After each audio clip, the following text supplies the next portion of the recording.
Welcome to Impact Farming, where we introduce you to the people and ideas that will have a massive impact on your farming operation. Brought to you by Farm Marketer. Sit down, start the engine, and let's roll with today's show.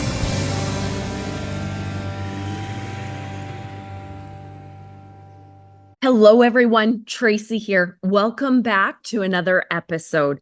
I am so thankful to have you joining me for another fantastic conversation. But before we dive right in, a quick word from this week's sponsor. Soil health is under pressure, but real solutions start below the surface. Black Earth offers a full suite of humic solutions, from high-purity granules to powder, liquid, and soluble formulations, all powered by pure Humulite. Formulated for performance, backed by consistency, trusted by growers worldwide from one of the world's rarest reserves. Grow stronger with the power of Black Earth Humulite. Learn more from Mind to Market at blackearth.com. We are back. Part 2 with author Nick Shady, author of the book, Who Gets the Farm? A Practical Guide to Farm Succession Planning. We are having a 2-part conversation. There's so much good stuff. Part 1 was about this book, his experience, why he wrote it, what you can find in the book. And I suggest that you watch that episode, learn about the book, and grab a copy. If you're Generation 2, farm founder, anybody involved in the family farm, this is a great piece of knowledge to help you on your transition succession planning journey. So Nick, now we're back for part 2. We have about, I think, 3-4 points.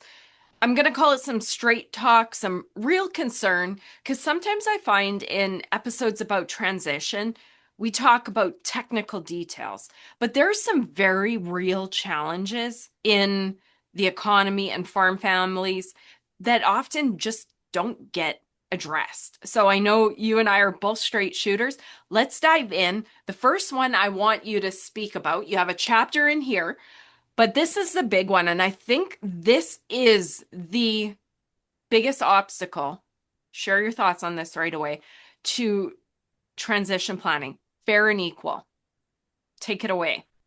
Okay, fair and equal. It might be easy just to use our case study as an example of where fair and equal at a certain point of time was fair and equal at that time, but now it's probably not. So when we did our farm succession, I'm calling it 1995 with the family. There was mum and dad, there was my older brother, I've got an older sister, and there's myself and a younger sister. So 2 boys, 2 girls. Probably classic family farm brought up in the 60s, 70s, 80s. That's the way it was. So we discussed at that time how do we leave something if the boys so we basically started off with 1,600 acres. The family farm was 1,600 acres, and mum and dad have still got that 1,600 acres. They still live there now. So in 1995 we said, how do we do it equally or evenly or equitably? Yeah. So what we used at those times was superannuation. So we started superannuation back in the 90s. Mum and dad had no money. We all had no cash. It was all invested in the business. So they were able to put some land into the superannuation at that time. Just transfer some land out of their name into a superannuation fund, and that was done so that they would have some superannuation when they passed on, or they were able to pass that land on to the next generation, whoever was going to take that on, whether it be my brother or myself, or if I had died 10 years ago, I would basically say it all went to my brother. So at that time, the business, which we were generating a fair bit of cash flow, because that was one of our advantages. We were producing a lot of stuff. Was we decided to separate some money at that stage to put it towards my sister's inheritance, you basically say. So at that time, we took money out of the business, put it in a super fund, that my parents would administer, that my brother and myself wouldn't administer on behalf of my sisters. So Okay. at that stage, it was a reasonable amount of money at that time. So in 1995, it was a lot of cash put away so that they could invest it or do whatever. Mum and Dad were meant to be in charge of it. So basically, what happened to that money? Some of it was just put into some shares, and the rest was just left in the bank. So let's fast forward to 2025 now. The land price has probably gone up, say, what's it gone up? So let's say it's gone from $1,000 an acre in 1995 to say it's 7.5 now. So all of a sudden, the increase in the asset prices have been more than what that super fund or the bank accounts have been able to produce over time. So then, and we're still faced with that now, is what's mum and dad's succession. So we thought we had a succession plan in 1995, but it's still the unknown about, is there going to be enough money set aside for the girls to that they'll be happy enough, you know? Uh, and it's still unknown, Tracy, you know, and that's why I sold my business, paid all my debts off because I didn't want to be one of these people that wait to see what they're going to be get from their inheritance to pay their debts off. And that's the sad part of it. And I you just don't want to see families destroyed by what what's not going to be given because there's no point the the the family founders are gone and then all of a sudden we're fighting over, well, I was meant to get this or I was meant to get that. So Yeah. that is the hard part of it. So if you're doing a succession plan now and you're in your 40s, you're probably going to need one in 10 years' time. You're probably going to need one in another 10 years' time because situations change. And that is the really hard part of being fair and equitable. But at that stage in 1995, that was the best we could come up with. Um, and and sometimes the people aren't on board with the plan 20 years later. They'll say, no, that money wasn't set aside for that. It was set aside for some other reason.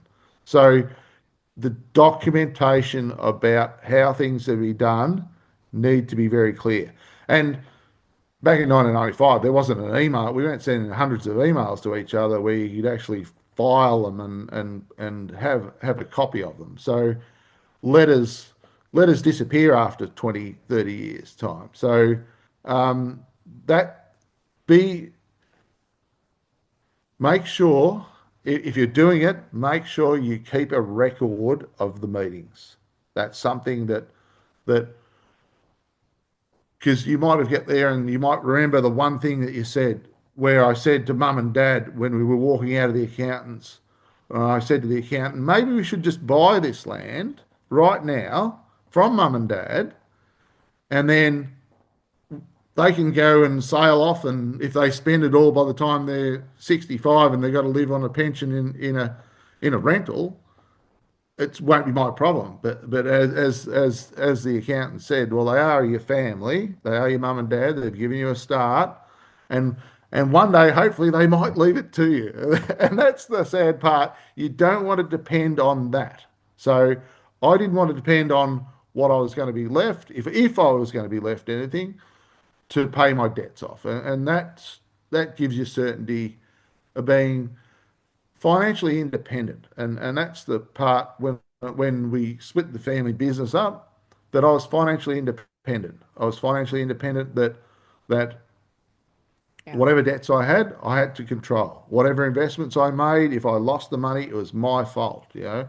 And it's the same as today. But if you're not financially independent, it's you're really trapped. So Yeah. yeah. The fair and equal, I think, is the biggest and hardest one to plan for. A lot of people, they say, okay, so back, call it 20, 30 years ago, the land wasn't worth much. the off-farm children didn't really care as much. They're like, whatever, take over the family farm. Now the land is worth more, right? So then they're concerned about it. And here's the problem I hear all the time is if the family farm is 1,600 acres, let's go with that, and nobody's venturing out and building their own side operation, if when the parents pass away, the farm child needs 1,600 acres to pay the bills and make it go round, well, you can't start splitting that up. So if the parents want to be fair to the non-farm children, how do they do that? Right? And this is the challenging part. And I think to me, sometimes I get frustrated when I have these conversations because there's no cut and dry answer, right? There's no cut and dry. You got to talk to a professional and say, here is our situation. Here's some pension we have from mom's off farm job. Here's a farmhouse or a townhouse we have that we can give to the non farm. Every family's different, right? But there needs to be an action plan on fair and equal if the farm founders care about that, right?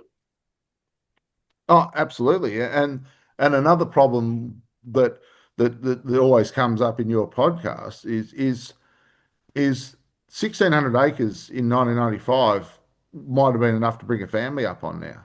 Right. Back then, but now 1,600 acres, that might be only half what you need for one family unit to live on.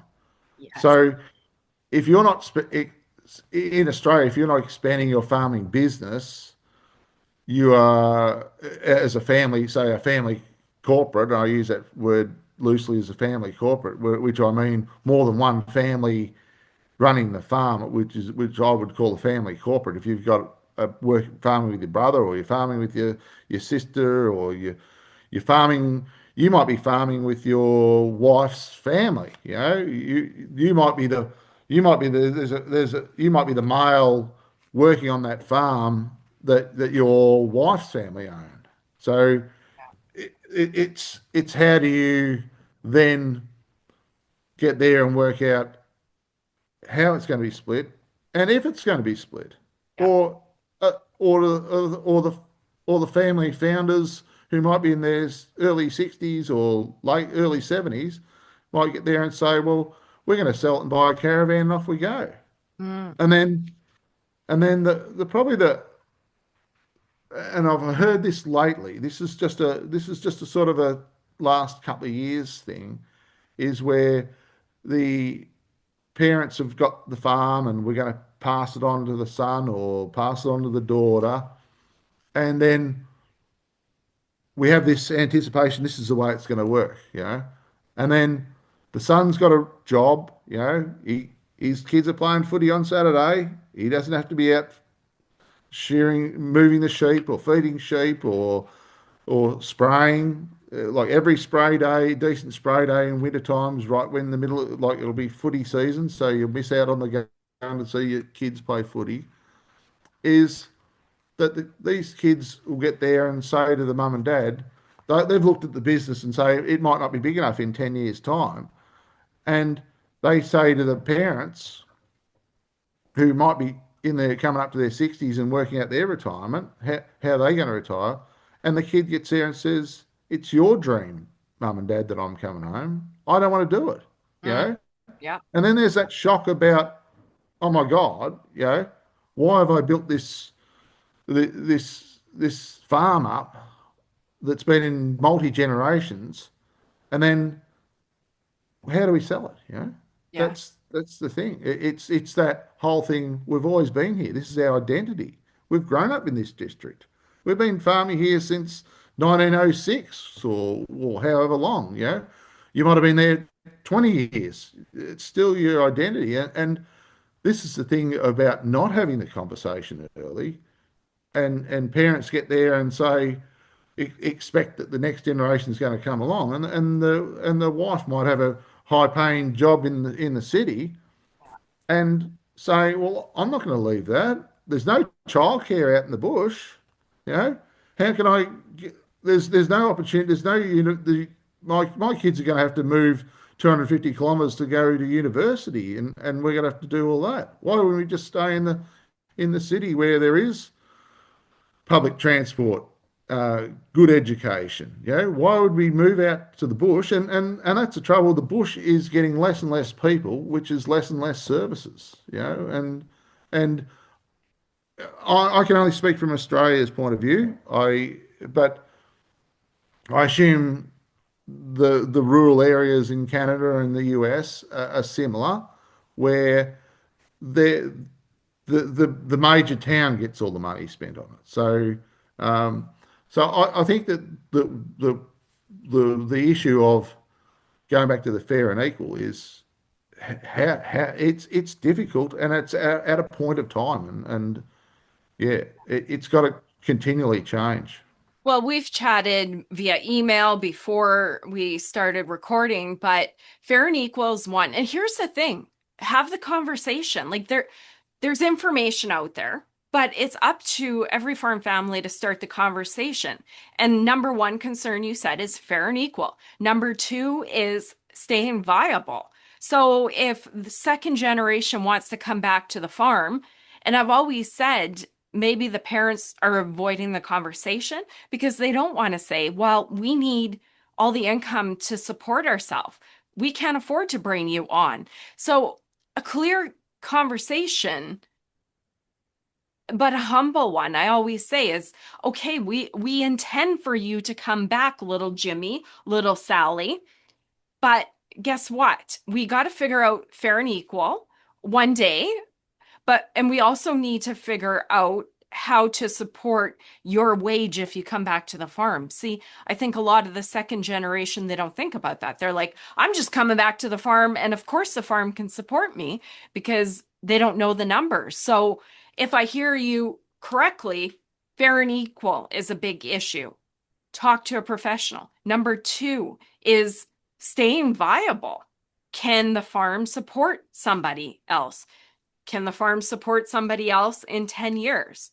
I think the third, if you have anything else to add to that one, go ahead. But I think one of the ones that you wanted to talk about is the increasing lifespan. And so many people talk about this. We're not just talking about one generation and the second.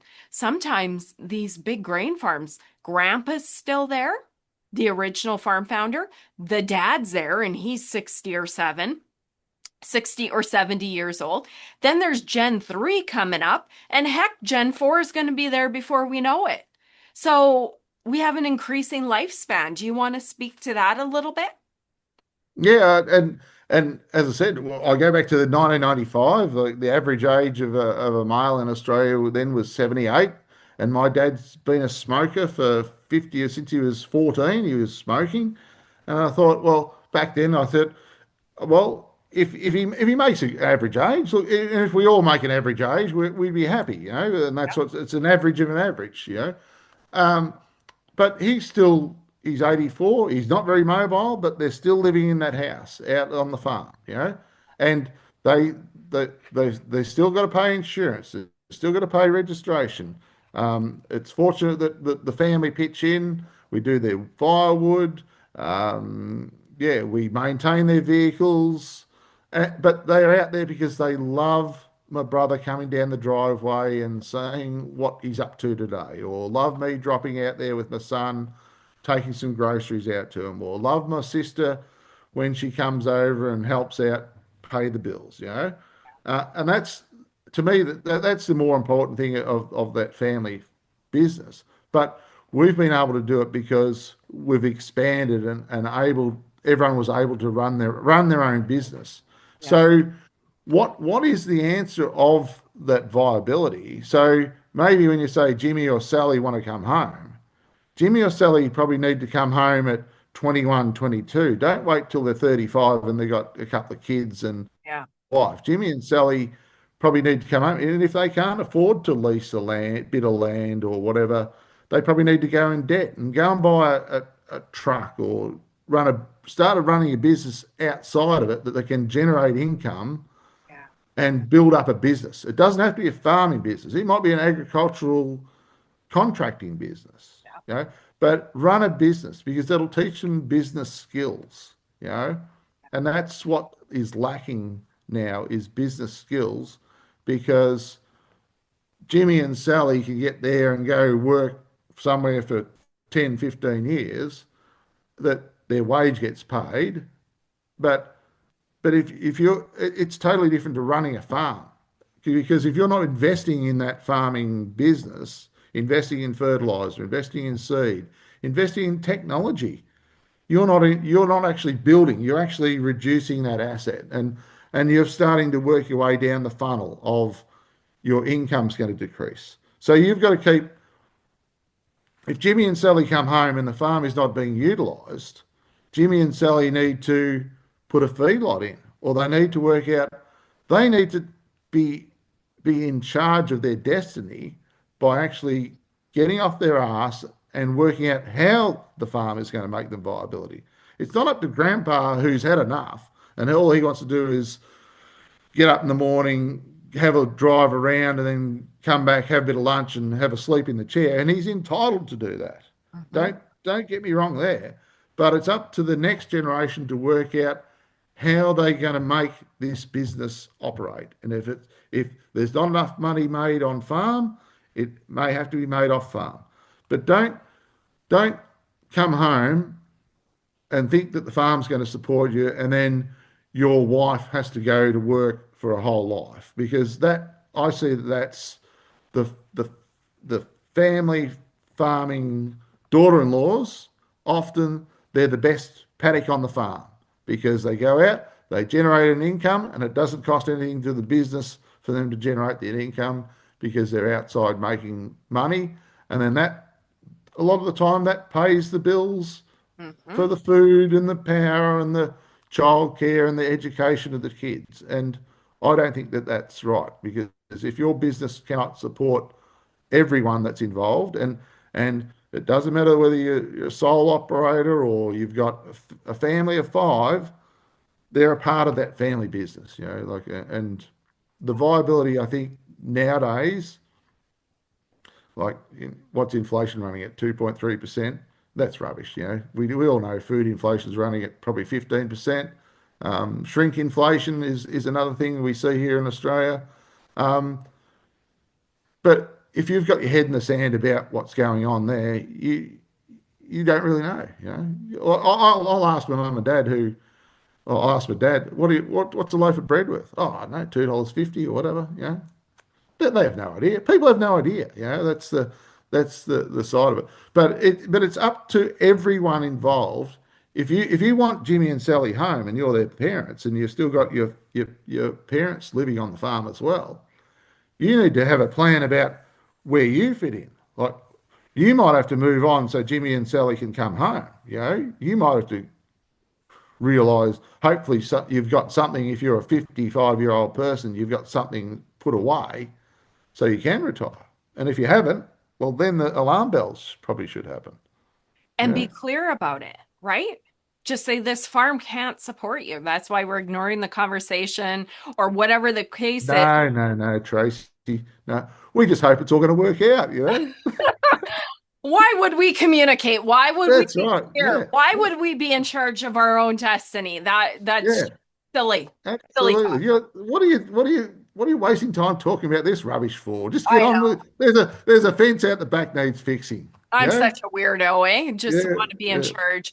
But yeah. those are real things. And I see a lot of people doing like the hope and to pray and trust that it's going to work out. And then i- if only we could just get some knowledge, a clear conversation, be realistic, fair and equal. Know that your parents have to think about that, likely, right?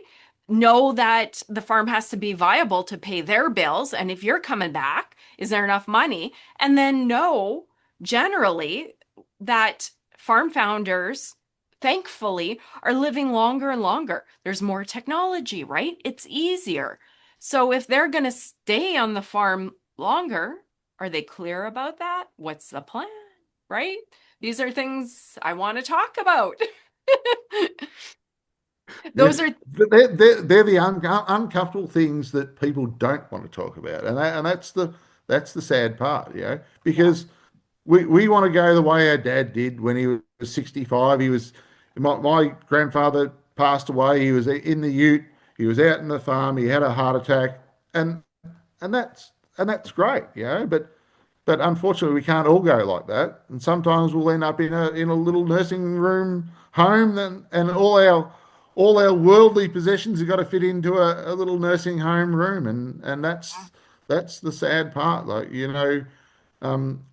can't plan when that's going to happen, But you can plan things like business succession, farm succession, what your wishes are, and it's up to the founders, and it's up to the the the second tier, or who's up to the third one, to get there and say, this is what we I would like to hope happen, Yeah.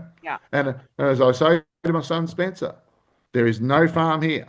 There's no farm here for you to bludge at school in your teenage years and think that you're going to come home and drive a tractor or drive a header, because it's romantic driving the header at harvest time, but it's the picking up stones after planting, or the all the bad fencing, or if you've got sheep, they've got to be crutched. You've got to mark lambs.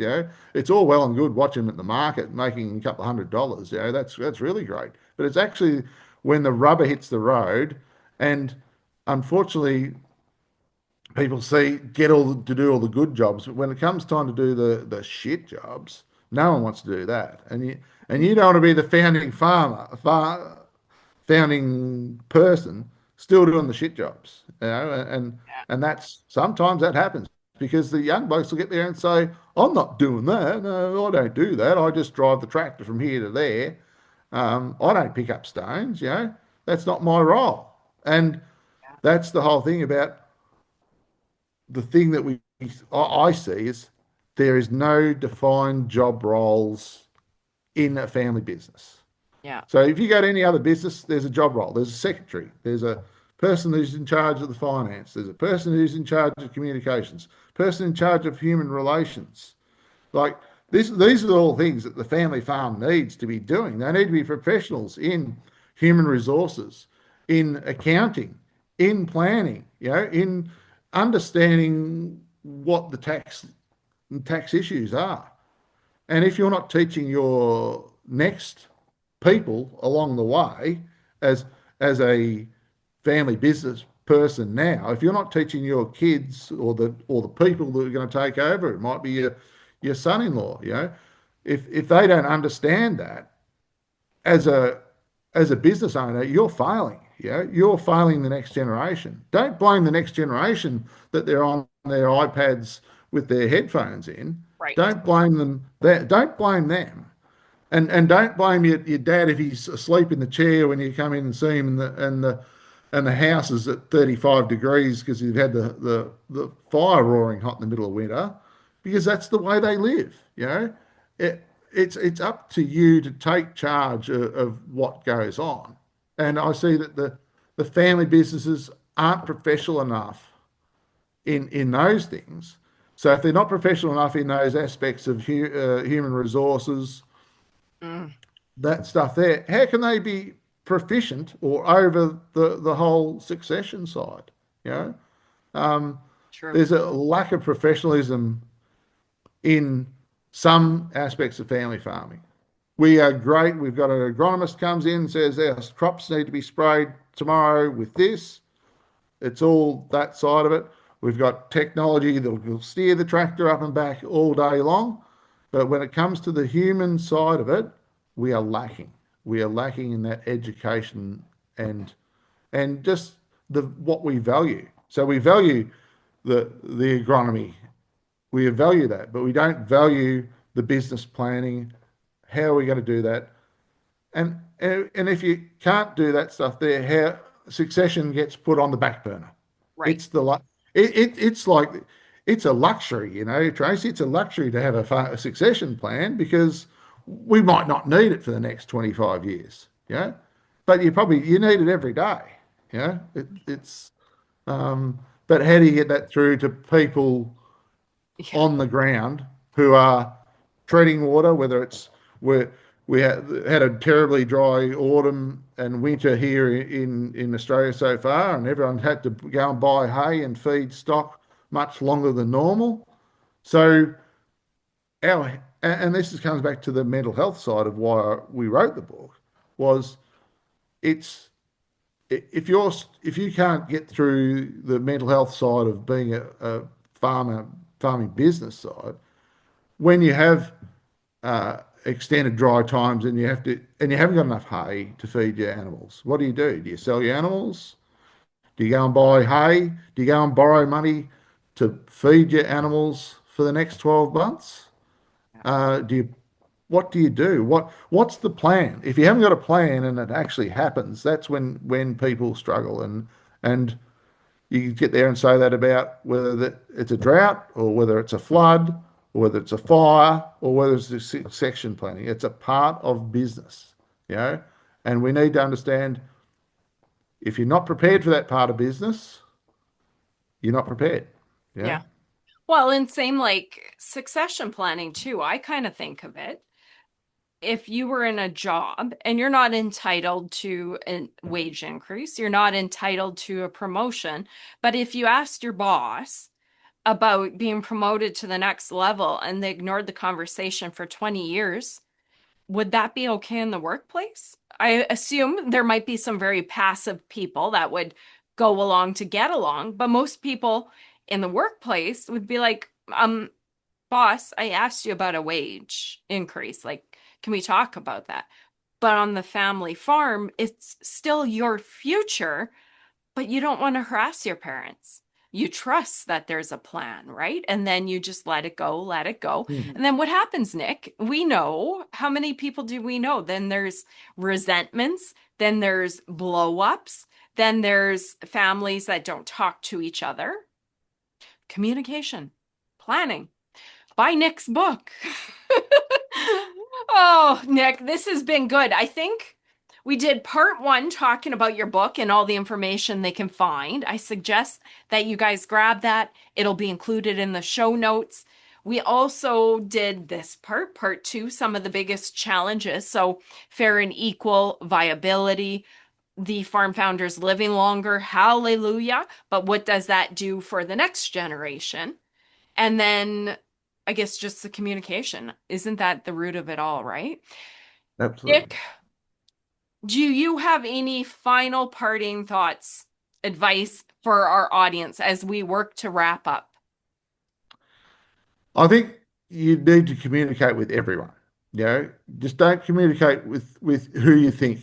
Communicate with your sisters, your your parents if they're still there, thank goodness. But communicate with your partner about because men have a habit of assuming that they know what's going on, you know. And I've been around a lot of females who'll get there and say, men have no idea what we're thinking, you know, what women are thinking. So don't assume what you want to do is what your partner wants to do. Mm. So it's that assumption of, and I've always been able to put myself in other people's shoes, you know, whether it's and that's why the book was sort of written for those daughter-in-laws who come into the business and then they're treated like worse than a few of the animals, you know, like they're not valued, you know. So it's value yourself, number one.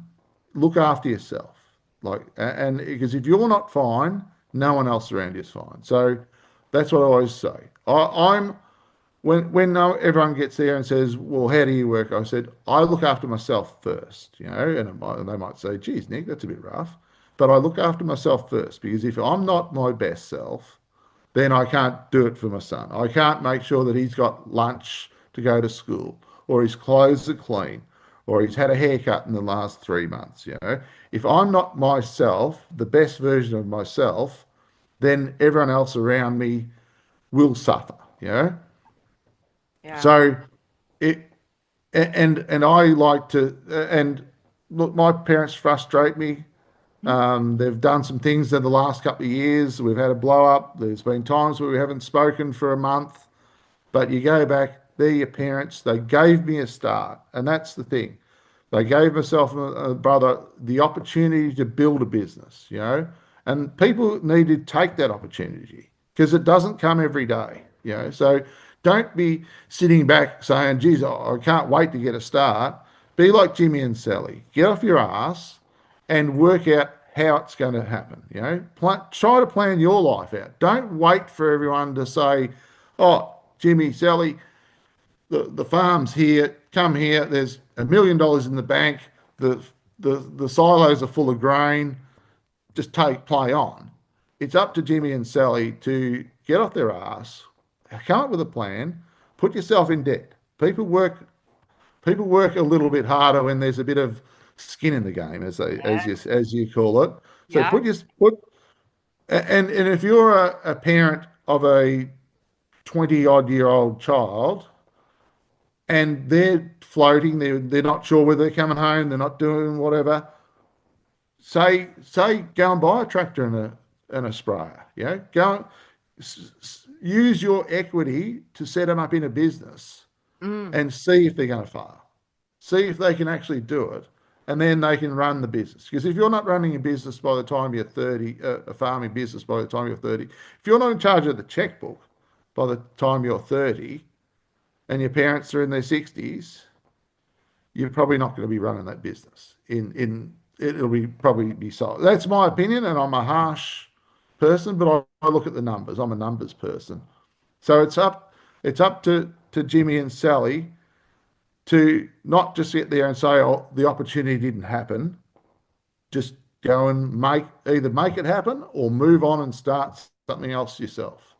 Build up what you want to do. Have your legacy, not I want my legacy to be, or my son's legacy to be, I left school, I got a job, I've got a career, whatever. I haven't had to depend on my mum and dad's wealth to keep me alive. So it's up to everyone to get there and say, right, I'm going to start this business. I'm going to borrow money so someday that I might be able to build the business up to take over the farming business.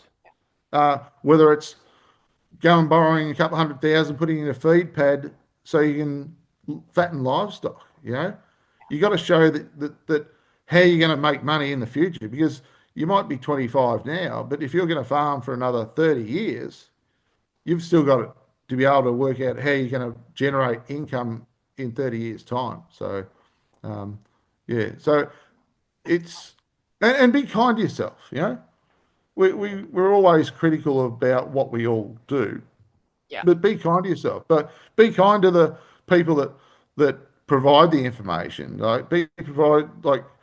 Value what Tracy does. You know, Tracy has a great information. I listen to it, and because I travel out to the farm still to see mum and dad, and I always listen to podcasts. And Tracy's podcasts are that easy to listen, Oh, and a lot of the time you get there and say, people, get off your ass and do something. You know, don't wait for the people to decide your life. So you get one go at it.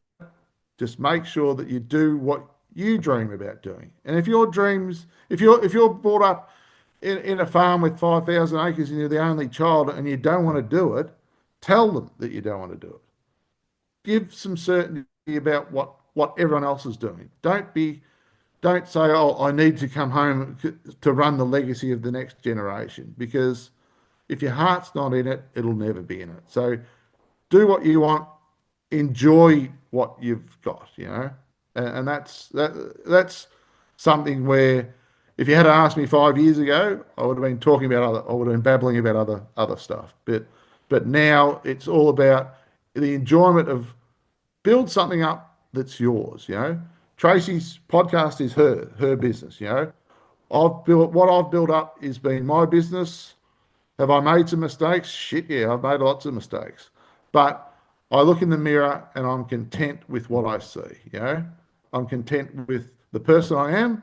I'm not the greatest person. I'm not the worst person. But I'm content with who I am and what I've done, and the book with my ex-wife Aisha is a snapshot of what my life was in 2015 and what we thought was important for family businesses. Um, and without her input and driving that book as a professional writer, that book wouldn't exist. And the ideas are set on there, and my family history. I read that book there and get there and say, well, that's how it is. That's the family history. That's how it is. And I haven't stopped in 2015. I've in 10 years' time, I've done a lot of stuff. I'm continuously learning. And the one thing that all people should do is continuously learn. So that would be my tip. Enjoy your life and continuously learn, because you don't know everything. I think I know everything, but I don't know everything. So yeah. I think we know everything till we realize we know nothing, right? That's Exactly right. and that's when the real adventure starts. Nick, Yeah. that aside, that has been beautiful. I almost want to call this a 3-part. We did the book, number 1, number 2, the challenges, and 3, those words of wisdom at the end were incredibly valuable. Thank you for the kind words that you said about our show. And you know what, Nick? Thank you guys, both of you, for writing this book. This is a tremendous resource, and I know it's going to help people in our audience. So, Nick, I'm so happy we finally met each other. We got to talk face to face. So thank you for your time and for coming on the show, Nick. Thank you very much, Tracy. You are so welcome. You guys in the audience, I hope this has been informative, entertaining.